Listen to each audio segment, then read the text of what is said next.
この番組はですね、世界の料理を知れば人生はもっと楽しいというコンセプトで、世界の料理好きな皆さんと食にまつわる情報で異文化交流しようという番組でございます。今回はですね、メキシコ・イラプアート在住のまゆみさん、北京出身、つくば市在住のゆうさんにお越しいただきました。よろしくお願いします。よろしくお願いします。よろしくお願いします。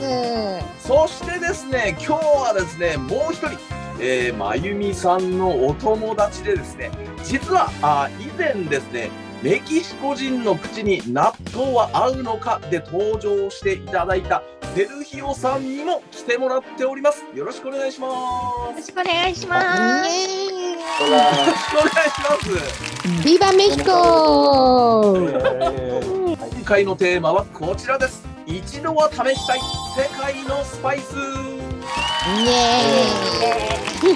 パイスといえばですね、メキシコ、中国、インドと、私が勝手にですね、世界の三大スパイス国と思っておりますが、今日はですね、このお三方を迎えてですね、代表的なね、スパイスをぜひ教えていただきたいと思います。前回、まゆみさんからは、何の料理にでも使えるバレンティーナや、果物用専用という多品など紹介してもらいました。今回はその続きから。はい、では続いてゆうさん、一度は試したいスパイスを教えてください。最近ガチ中華という言葉がだんだん認知度が高まってきて、何がガチっていうと、やっぱりスパイスの仕事がすごく大事だと思うんですよね。一番多分今身近っていうとマーラーブームあるように、マーとラーが あるんですよね。このラーっていうのは唐辛子なんですが、マーっていうのは花椒ですね。そうですね。まゆみさんとか知ってます？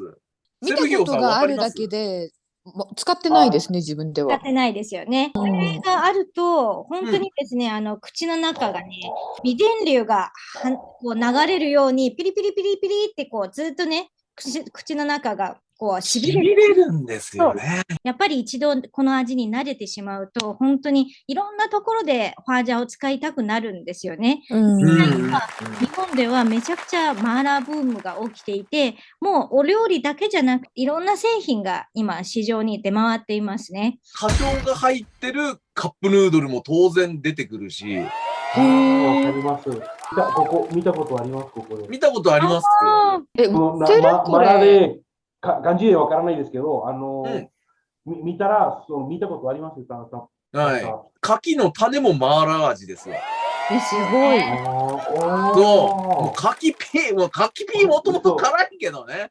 さらにマーラー味になってる。こういうちょっとしたね、食べ物も全部マーラー味ですよ、世の中。そんなに流行ってるんですね。もうこれなんかだって、マーカツって書いてますけど、それぐらいなんか、すごい日本だと今、一気に定着し始めてるっていうから、ブームですよね、ゆうさんね。はい。本当そうなんですよ。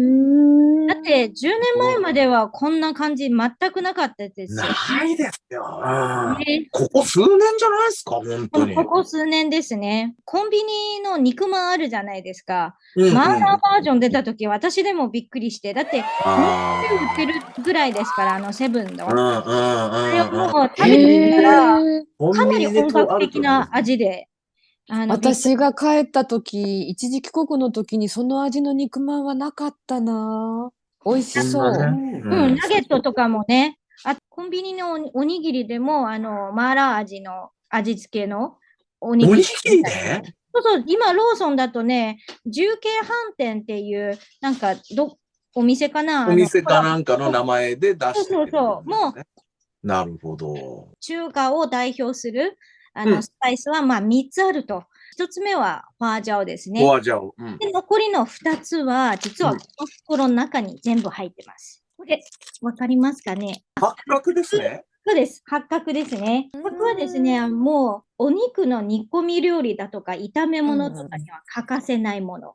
どんなお肉でも、豚でも、牛でも、羊でも、これが入ると、非常にね、一気にガチになりますね。これがまず一つ。あともう一つ、細長いつぶつぶのものがですね、羊といえばこれ要はクミンですね。あークミンをかければ、どんな羊肉もすごく美味しくなって、一気に中華っぽくなりますね。今、お肉の煮込みとか、あと煮卵を作るときなんかも、こういうの一袋入れると、一気にね、そのガチ中華道が上がりますね。それはなんですか、全部なんか袋に入れちゃうですか？これをですね、100均とかで売ってるお茶パックとかあるじゃないですか。中にこれを全部移して、それでポンとこう煮汁の中に入れるだけです。あ、簡単。めちゃくちゃ簡単。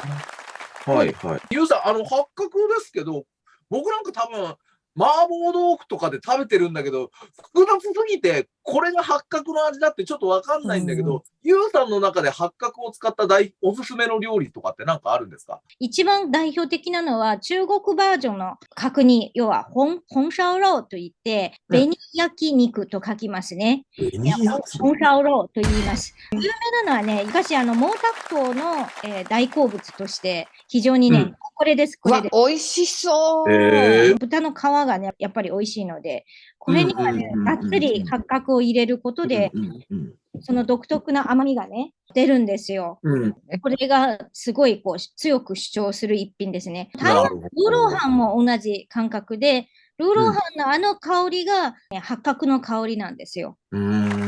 麻婆豆腐みたいな、こういろんなスパイスをブレンドしてしまうと、ここまで強く出ないので。ちょっとね、わかんない。僕も八角って、ものとしてはわかるんだけど、八角の香りってよくわからないっちゃわからない。でもこれだといいっていう感じなんだ。もう今ね、東京でもいろんなお店で出してますから、紅烧肉をね、どこかのお店で試す機会もあると思いますよ。なるほど。いいなぁ。わかりました。こっちね、私が住んでるエリア、あんまり美味しい中華屋さんないんです。そうな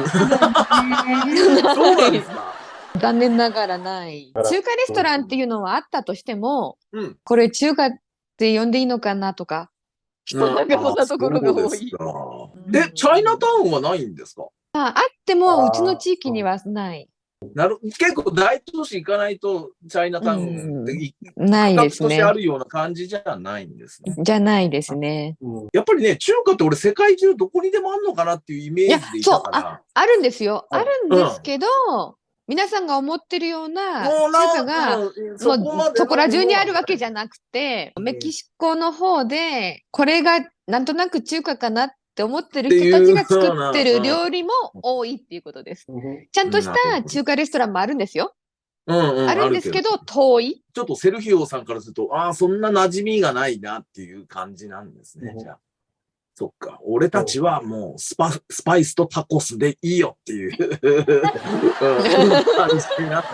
でもちょっと、日本人の僕からするとちょっと衝撃すぎる回でしたね、今回は。はい。まあ、一回ぐらいは試しますよ、私も。アドベンチャーとして食べますよ。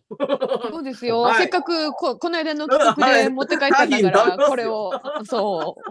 わかりました。ということでね、今日のスパイス生活、皆さんもね、ぜひ、機会あれば試してみてください。はい。皆さんありがとうございました。今日はこの辺で、皆さんさよなら。バイバイ。またね。